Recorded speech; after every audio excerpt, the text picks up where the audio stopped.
Hello, everyone. My name is Cameron Johnson, and today I will be talking to you about the importance of technology and its advancement. Now, I don't have any audience members today as they are busy doing things right now, and I couldn't get anyone to listen to my speech, but I will still be giving it to you guys as it is important to me. Now, I'd like to start out by talking about um, the importance of technology and its advancement and informing you guys about it. By now, I'm sure everyone has used some sort of technology, whether it be the phones that we use every day to take pics of ourselves or update our friends and family about what we ate for dinner. But we have all experienced some sort of technology throughout our lives, and they have been able to shape what we do and also be able to make a change in how we go through our daily routine. When it comes to technology, there are three main things that you want to talk about. First, you want to talk about the history of technology and where it all started. Then, you want to talk about um, what is happening right now or what has happened in the last 20 or so years.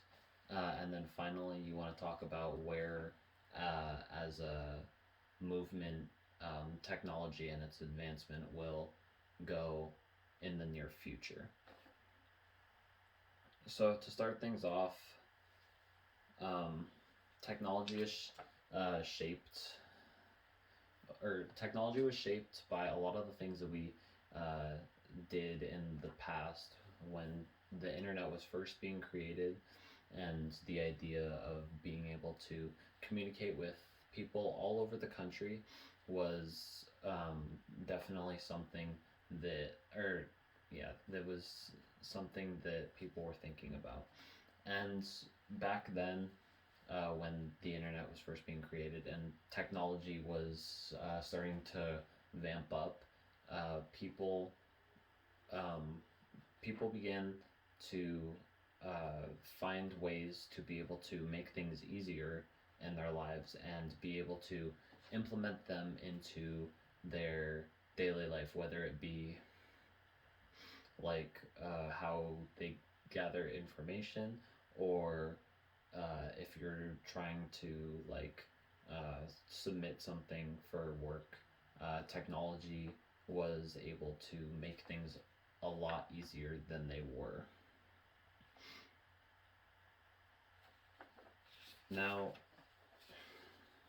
when I talk about these changes when and technology, people probably think, oh well, smartphones are a thing, and our computers and a lot of the screens like we watch TV. But back then, a lot of that technology wasn't really like invented necessarily.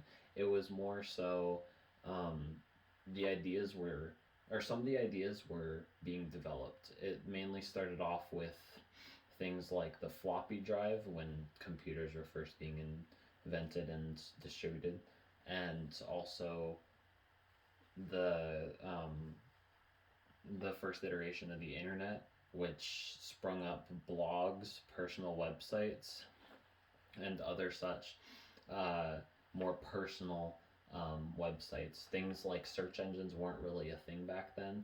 It was mainly just information that people created on their own websites, and you'd find like a blog like you would nowadays, except the first blogs were more about people talking about um, their occurrences in everyday life.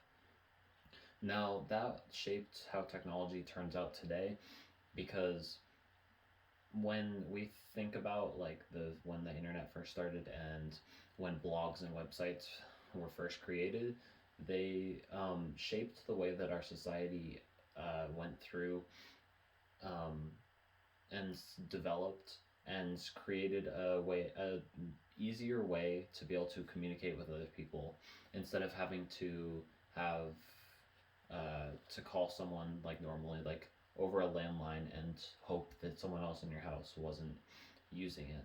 So the first way that you would be able to connect to the internet was you would have to use a system called AOL dial-up, and this was the first easiest way to connect to the internet. You would use your phone's landline in order to connect to and communicate with all the other people that were using the internet.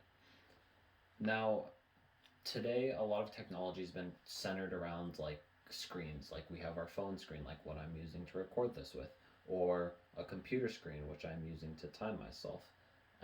We have our digital clocks and all that other technology, like our TVs, and even the computers on our fridge, which is something that is definitely been uh, new recently. A lot of this technology has spurred up from the need for entertainment. And for when the need of entertainment came, the first thing was the TV. And the TV spurred out to all this other technology like our phone or our computer or our digital clock.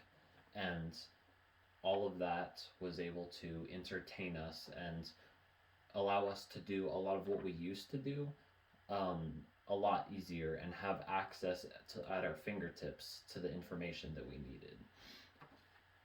Now, this information can range all the way from social media to video chats and video streaming, as well as things such as the cloud where you can store information uh, digitally, which was a big advancement, especially for information technology.